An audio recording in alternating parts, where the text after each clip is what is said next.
Hello everyone, and welcome to Collection Reflection, the show where I take a look at new figures, old figures, and together I try to see if we can enhance what we already have. We will be reflecting on the Power Rangers Lightning Collection, Mighty Morphin Snizzard.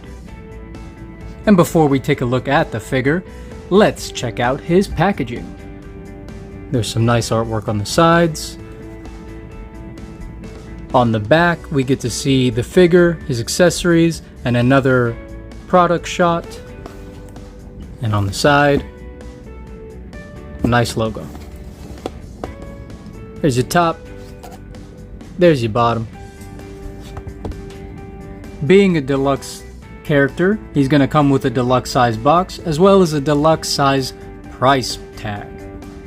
Originally, this character goes for around $30. But I was able to find it on clearance, so I picked him up for only $10. What a snag. Let's find out if he was worth that price. Let's get back to the figure, and with the help of my wonderful assistant Susan, we can take a full 360 look at the figure and some of his accessories down by his snake feet. Bringing this figure in for a nice close-up of his twisted, scaly smile. We can check out all the nice paint details that they put into his face.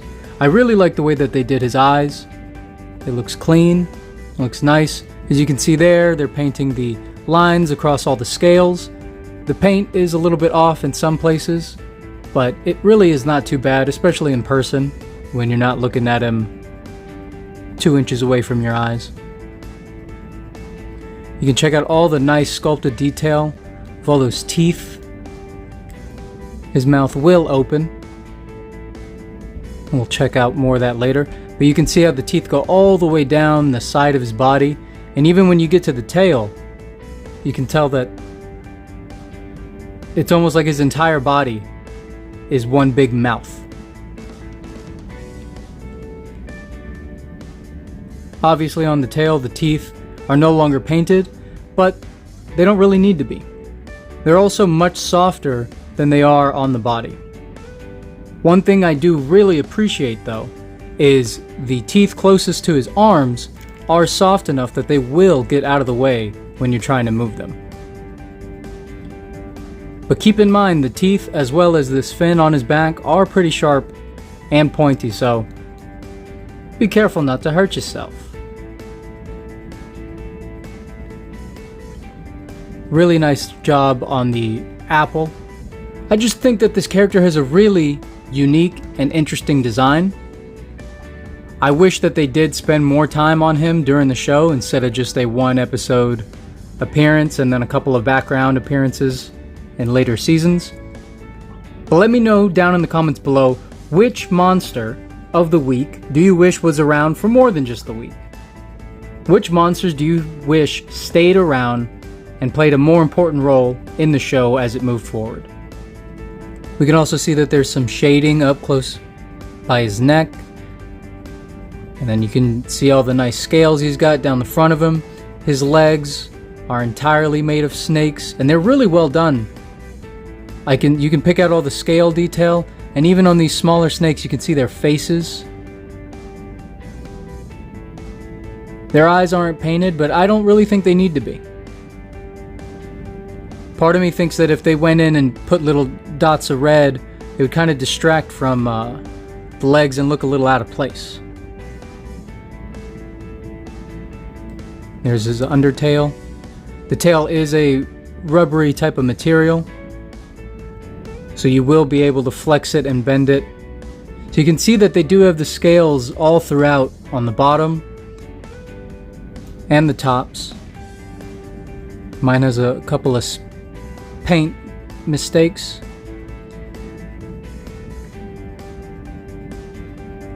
But the eyes of the snakes on his hands are painted, even though the mouth isn't. I really appreciate that they did paint the eyes on his hand snakes. They add just enough color in just the right places.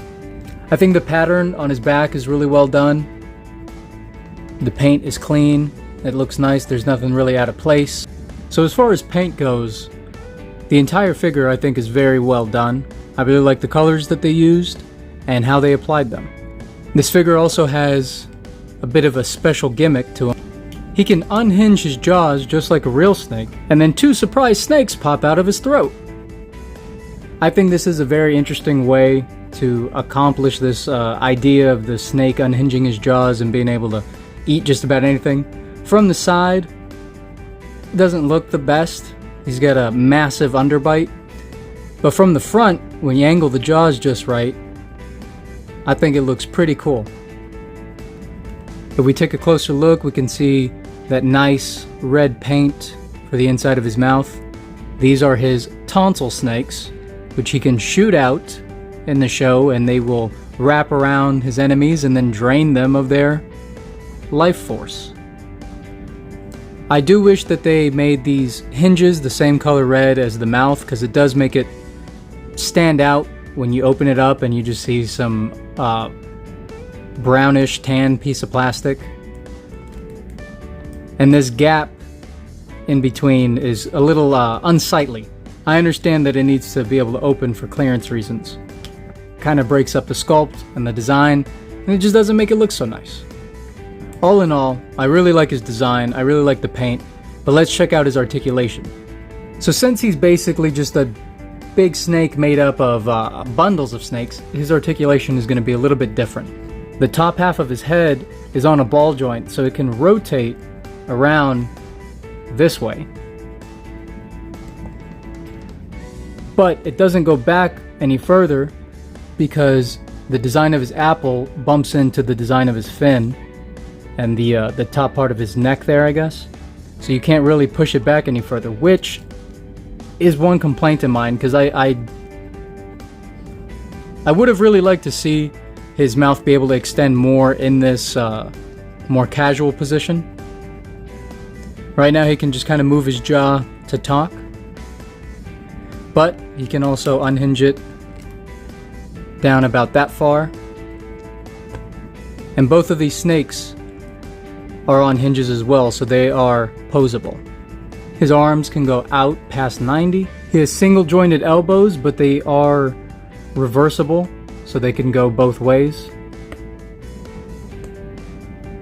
And they rotate, as well as his wrists. His wrists have a high five hinge rather than a vertical one. I was very surprised about this. He actually has a waist rotation that works very well. He can go full 360 and a little bit of side to side, back and forth movement. That's about as far back as he can bend, and that's about as far forward. As far as the pile of snakes he calls legs, that's about as far as they kick out, and he can kick about that far forward and that far back. He does have a thigh swivel that's very well hidden, and a knee that goes a little bit less than 90, but it also has a swivel. His toes can go down like that, back up that far, and they do swivel.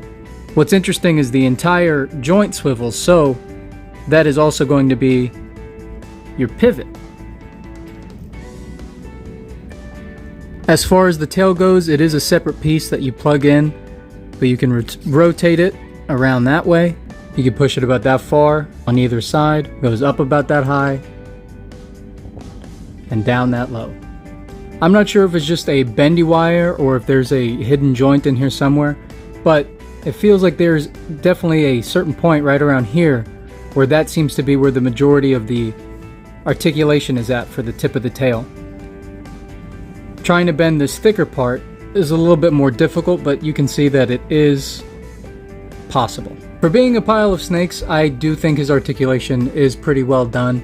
My biggest gripe would just be the top part of his head. I wish that there was more side-to-side movement and up and down movement with it. It's very hindered, and it can kind of only twist around. Let's check out his accessories and see how well they fit this character. Snizzard has 4 accessories in total. The first one we're going to take a look at is this snake lasso. It's almost like the Ouroboros, except he's not eating his own tail, he's just kind of taking a bite out of his midsection. But it's one solid piece of plastic. It is very flexible. There is no paint on the snake's eyes, but the design and the sculpt is there and it looks wonderful. I also like how it is a flexible material, so you can wrap it around some of your other Power Ranger characters. He's also going to come with this free standing snake.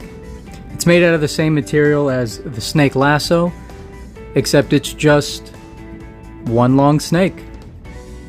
You can use this to pull off those scenes where he's captured some of his enemies and ensnared them in those snakes that drain their energy. Even though there's no paint, that sculpt work really makes this accessory stand out. It will somewhat keep its shape, but for the most part it does want to recoil back and stay in this wrapped up position. His next accessory is his main weapon, his snake bow. You can see there it has two snakes, one at the top with those nice painted eyes as it coils down, and then on the other side you can see the other snake. I feel like I was very lucky to get a copy of this where all of the paint applications are very well done, and instead of an arrow, it looks like he's firing a cobra, which I think is both ridiculous and exciting, because you don't see that very often. Originally in the package, this was extremely deformed, and it almost looked like someone just wadded it up and then threw it in with the box. I was able to apply a little bit of heat to it and pressure and just try to straighten it out as best as possible, but still you can tell it's a little warped. His last accessory, like all other Lightning Collection figures, it's going to come with a lightning effect. This one might be one of my favorite in the entire line, just because of how it looks and where it goes on the figure. Most of them are just placed on their weapons and they're kind of generic looking. His is very character specific. You can see inside of the effect, they have a groove for the apple on his head. And what's nice about it is you can place it any way you want in any direction, as long as it fits in that groove.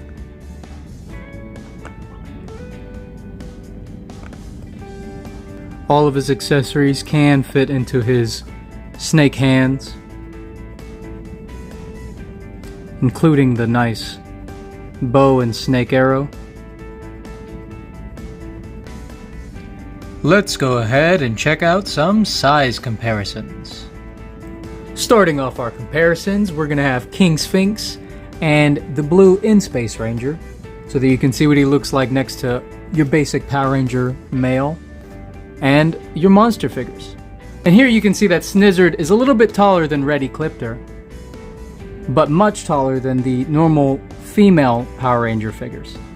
Jumping over to some other toy lines, we have a Snake Eyes from G.I. Joe Classified, and Soundwave, which is a Voyager class Transformer.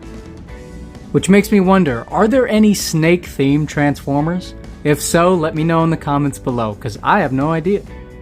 Let's slither on down to some 5-inch action figures.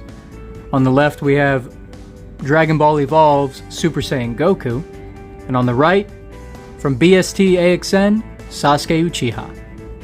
They both come up to about his shoulder from their tips of the hair. Now we have him standing next to another serpent-themed villain. From DC Spin Master, we have Copperhead, and a Galactic Defender, the Green Lantern.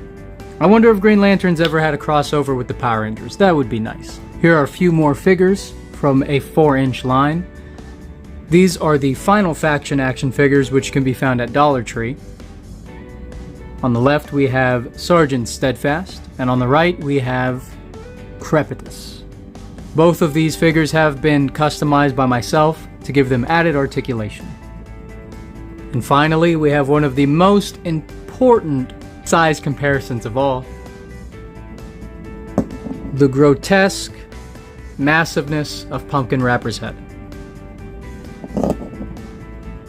Goes up to about his knee snakes.